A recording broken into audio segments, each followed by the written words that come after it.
L'obéissance vaut mieux que le sacrifice. Voilà la motivation de tous les fidèles de la paroisse centrale de Dongbo dans le département de l'Ouémé au Bénin, avec au devant le berger, le vénérable suprême évangéliste Prosper Daguedenon, au sujet de la 37e édition de la célébration annuelle de la fête des moissons.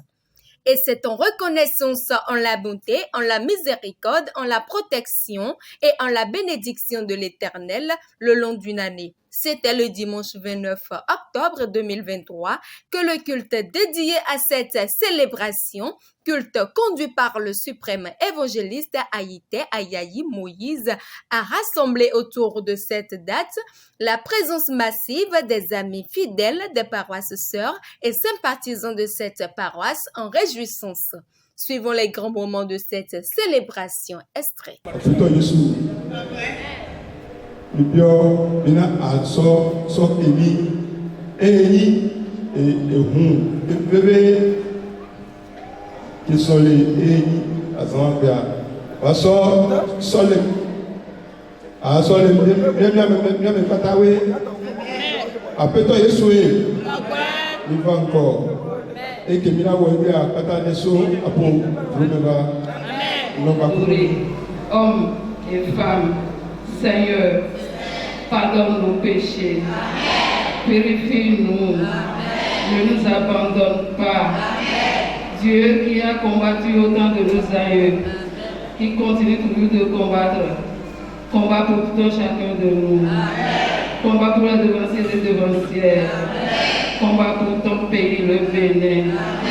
Dieu, 3 fois saint, tous ceux qui sont venus ici aujourd'hui, que la paix, la santé, la longévité soit avec nous jusqu'à l'éternité.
si alimiton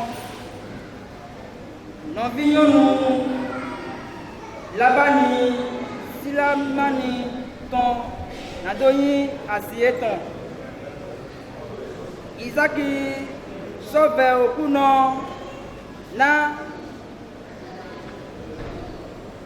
Isaki sauve okuno na asieton na mwasino weyo nyutu okuno se obe eton lebeka asieton somo ovile ko sisro ko oetome esolomo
Or, à chacun la manifestation de l'esprit est donnée pour l'utilité commune. En effet, à l'un est donnée par l'esprit une parole de sagesse, à un autre une parole de connaissance selon le même esprit, à un autre la foi par le même esprit, à un autre le don des guérisons par le même esprit, à un autre le nom d'opérer des miracles, à un autre la prophétie, à un autre le discernement des esprits, à un autre la diversité des langues, à un autre l'interprétation des langues. Glorifions le Seigneur.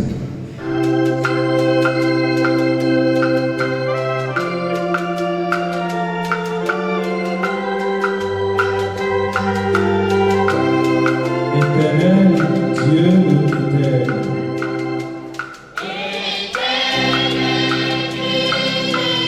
nous péchons sommes devant toi. Donne le sang précieux de ton Saint-Fils. Fais-le pour calmer nous purifier.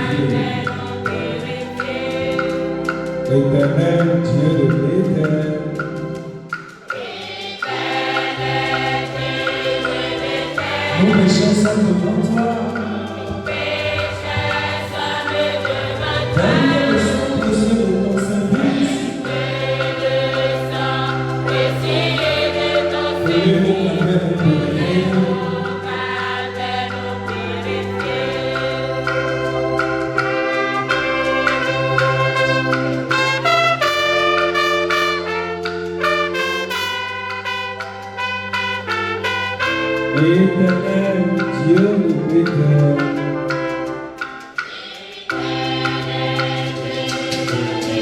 nos péchés sont devant toi. Donne le sang précieux de ton Fils. Pour les mots d'envers nos péchés.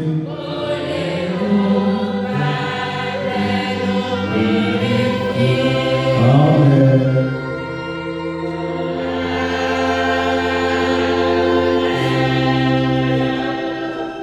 Éternel,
Justement, en présence de cette foule, on lit que le numéro 2 de l'Église du christianisme céleste, le pasteur Patrice Lachimi, a eu l'insigne honneur d'être spécialement envoyé par le révérend chef mondial afin de servir aux brebis la nourriture spirituelle pour la parfaite santé de leur âme. Suivons un extrait de son prêche.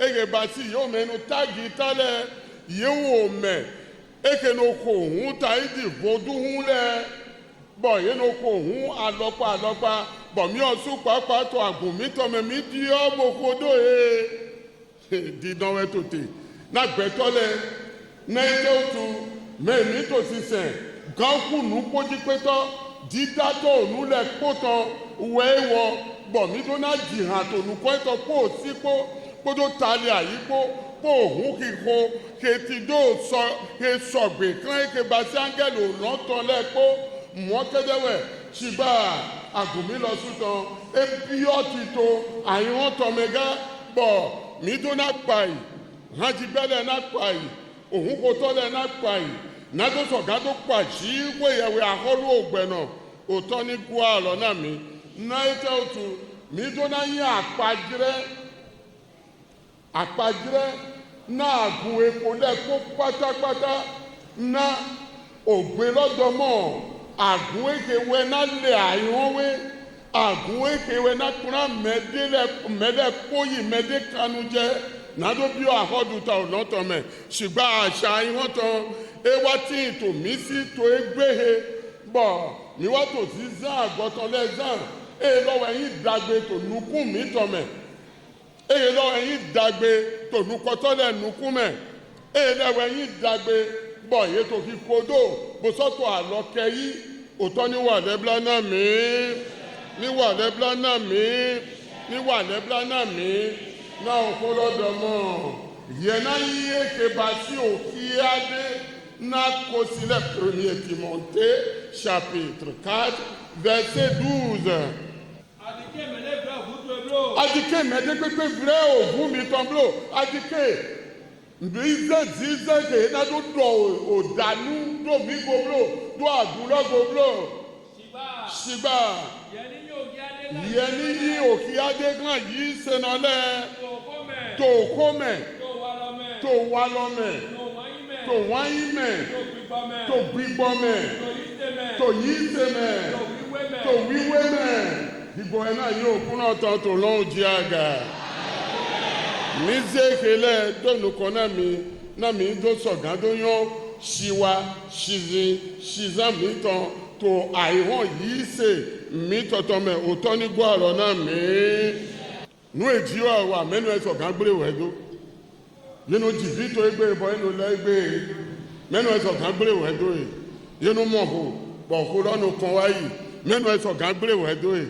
Yeno yi yọpọ lọnà bá sí mbẹ kó náà gbẹtọ lẹ mẹnu ẹsọ kan gbére wẹdọ yìí náà jíwọ wẹnu zé omẹ bọnọ di omẹ tó tẹ nkọ ọlẹmẹ tó kwegbe tó hẹnumẹ tó eke bá sí àgùnmẹ jíọ dòkpó ẹnu dè omẹ dòkpó dò tẹ tọmẹ ní ìdọdọmọ.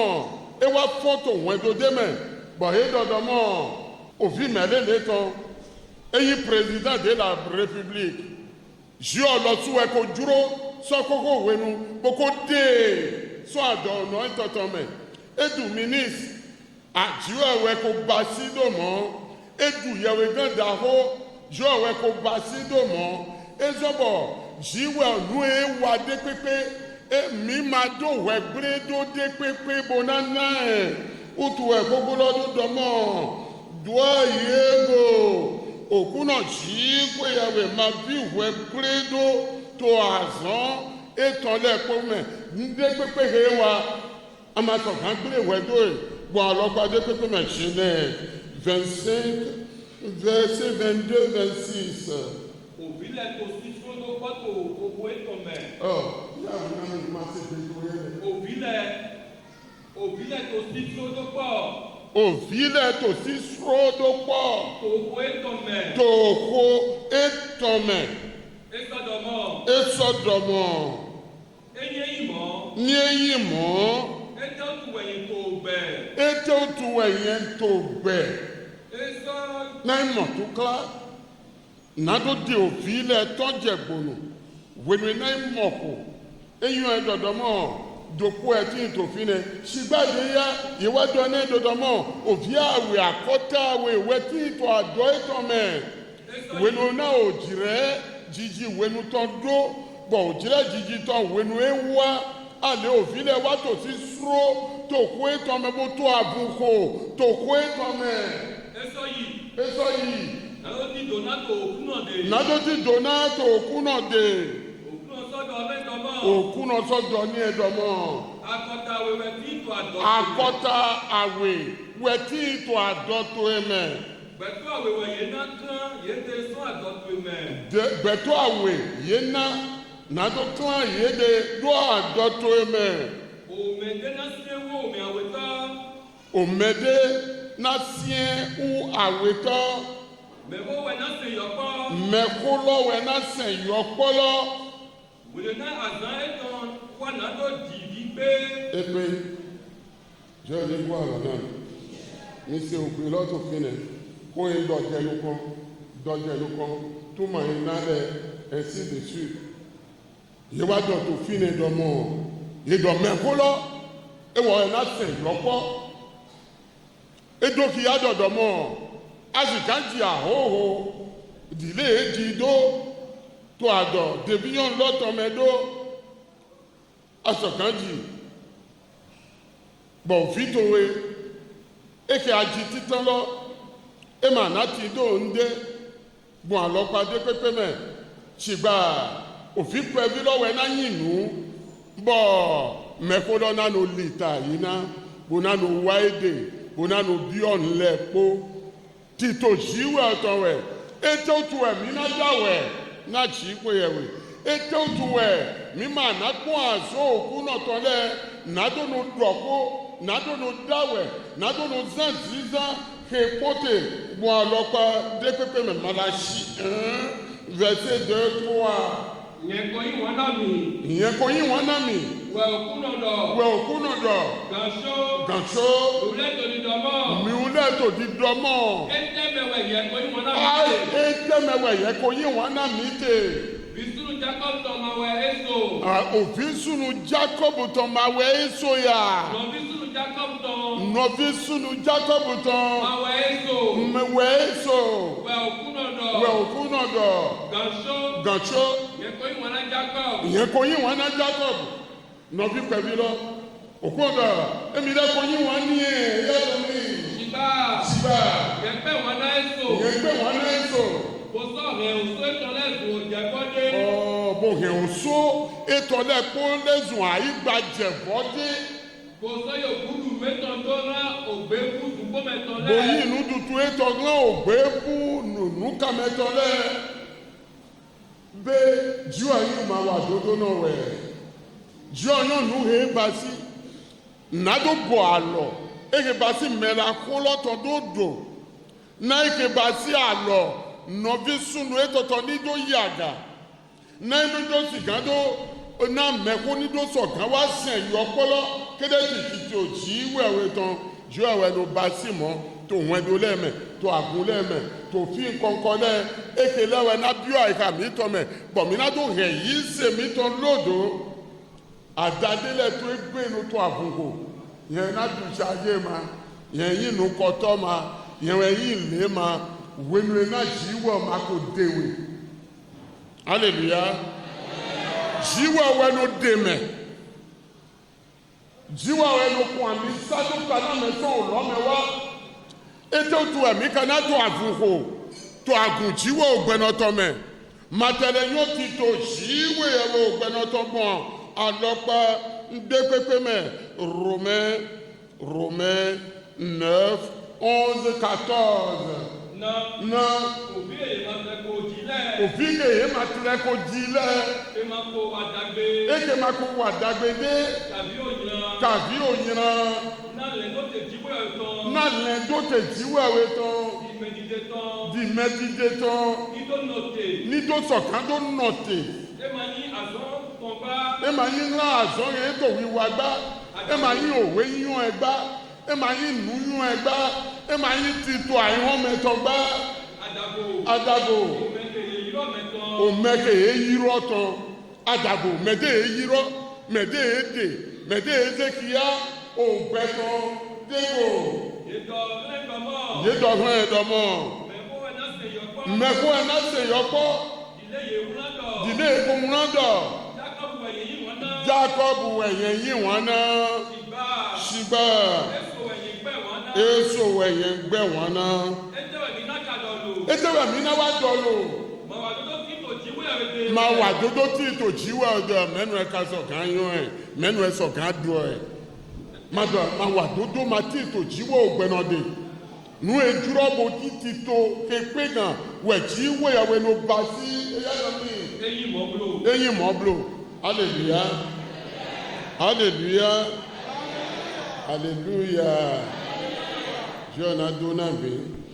Ena go alɔ na mi. Ena dike bɔ hoe tɔ na ye mi se to agun eye mɛ. Agun ede ehe. Eko eni kɔn ibi.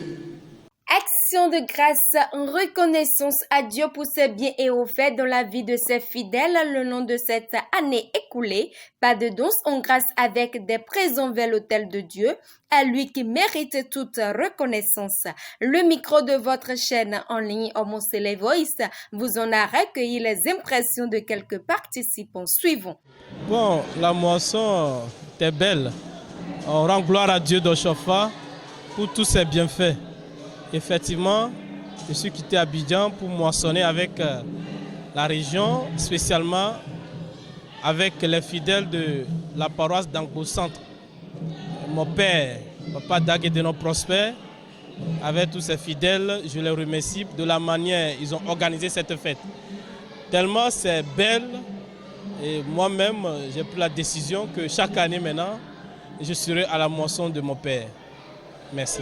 La conduite, ce n'est pas facile, mais avec ce qui s'est passé, et j'ai constaté même la présence des anges, et je suis fier. Et je sais que la bénédiction de la moisson va m'accompagner jusqu'à aller à Abidjan Saint-Essouf. Oui, félicitations au président d'organisation. Félicitations à mon président d'organisation, tellement il a organisé cette fête. Je suis en joie. Que le Seigneur nous comble de grâce et que le Seigneur bénisse toute sa famille, surtout ceux qui ont travaillé avec lui aussi pour que, de la manière, ils ont cherché de l'argent, ils ont investi dans cette moisson, que l'Éternel Dieu aussi investit des bénédictions, des paroles de bénédiction dans leur vie. Merci aux fidèles de cette paroisse, spécialement à mon père, le vénérable suprême évangéliste Papa Daguedeno Prosper. Merci. Egbon veto era emro ba concert do Jimogbe don e wa go concert do Jimogbe gbon we ro be son bo e vivi kakaka je egbe e na mi ho me hun to ri me tron Côte d'Ivoire gbon we ba sinse na mi to egbe bon lo e vivi bo ja cho bo yin ho me hun de na e ta hun to egbe Côte d'Ivoire to ndo ndo e tran e to we ro pori e ye o sun si rekle wa to we ro pori e wa je ho e bo yun le wa go na e bo eze mi su bo nu e jomayon esien mais toi quand j'ai fait bien dans deux même puis pour dans deux mais nous qu'on a fait là au vide c'est nous qu'on a fait là dans deux temps pour tailler dans des à gonla j'ai d'autres tailler dans moi na j'ai d'autres tailler dans quelque chose il va tailler dans ta la bédien ouais. S'il y a beaucoup de monde, sachez qu'il y a événement et cet événement n'a pas autre nom que la fête des moissons, action de grâce, ce que l'Éternel a fait à chacun de nous pendant les 365 jours que compte une année. Chacun de nous a apporté des présents pour honorer, et magnifier, et glorifier son Dieu, notre Éternel, qui est tout le temps avec nous, qui nous protège, qui nous surveille et qui nous accompagne partout où nous allons. Lorsque nous parlons de la fête des moissons, c'est ce que nous avons moissonné au cours de l'année. Et quand on parle de moisson, ce n'est pas seulement les paysans ni les agriculteurs, c'est tout le monde.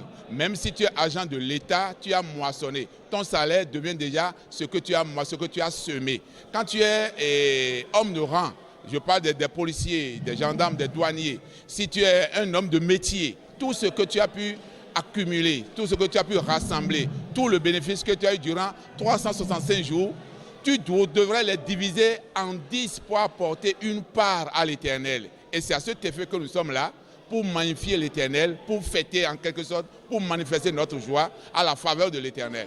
En dehors des fidèles de la paroisse centrale de Dangbo, je voudrais, au nom de l'Éternel Dieu Tout-Puissant, au nom de mes pères et au nom de notre prophète Samuel Bilo Joseph Oshofa, remercier chacun des participants à cette fête-ci.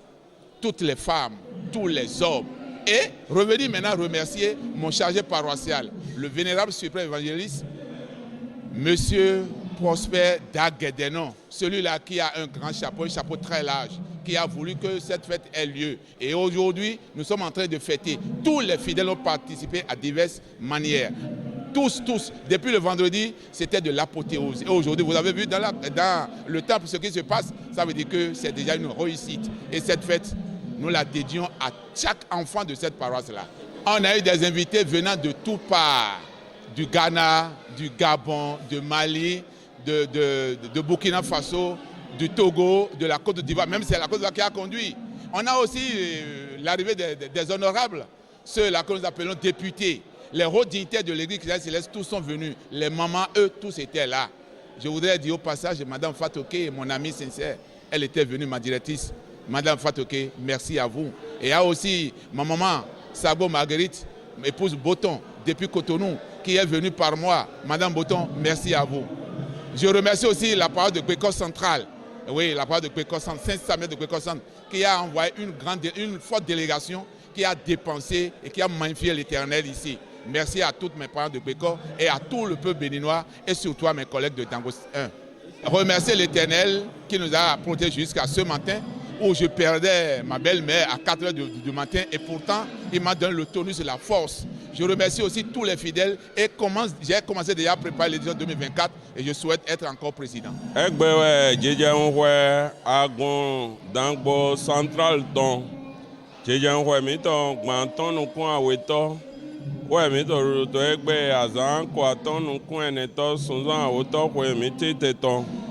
ene oxɔ mitɔ dzesa na teta na do dokpe na okru no xexem mi na do mɔɖu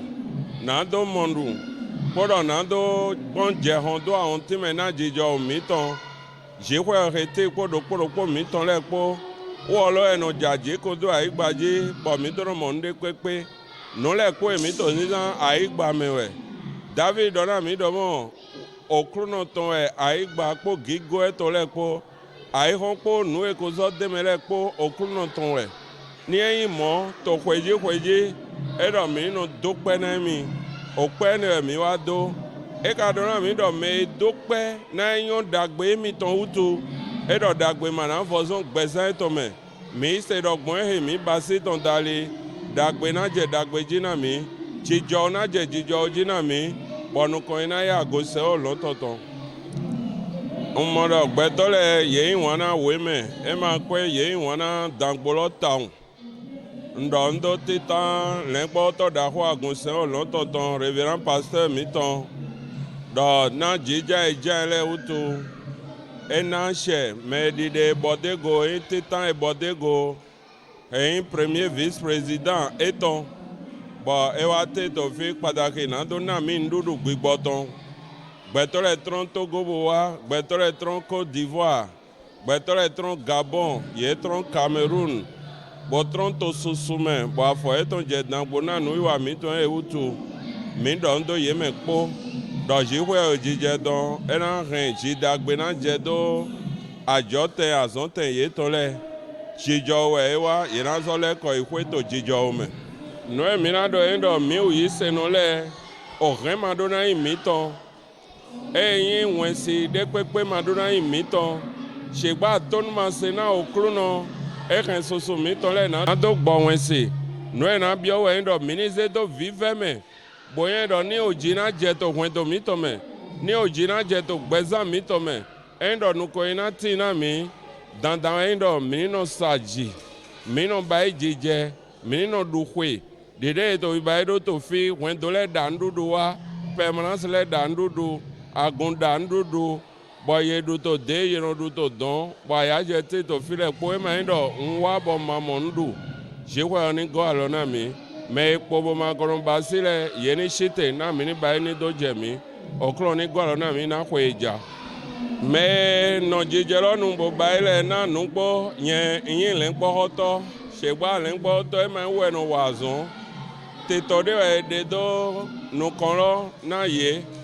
Bon, yo le ye no ekon, bo bai kaka bo edo jemi, agunu kontole komiti agunton, mama mi ton le, John George le, pataki koya le, na Jimogbe to fi we yo khonu bona ya je otolo, po yo povu meko, me to la, me zo to dangbo to me brono fi, novi mi to eyin wemenu, boto togodo boto fire le, ye me po we no po bo kwelo do jemi. Mi dondo ye, je crois na po mi do gbe, bo mi na so to mi de mona o jire soso. Ce rendez-vous annuel bien festif de cette édition, la 37e, n'a laissé personne pour compte, tous comblés de joie et d'allégresse au sujet de cette célébration, pouvaient se rendre compte qu'elle est désormais du passé et attendent patiemment les bénédictions qui en découlent. Que Dieu nous garde toujours dans son amour jusqu'à l'édition prochaine. Amen. Shalom. Alléluia. Alléluia.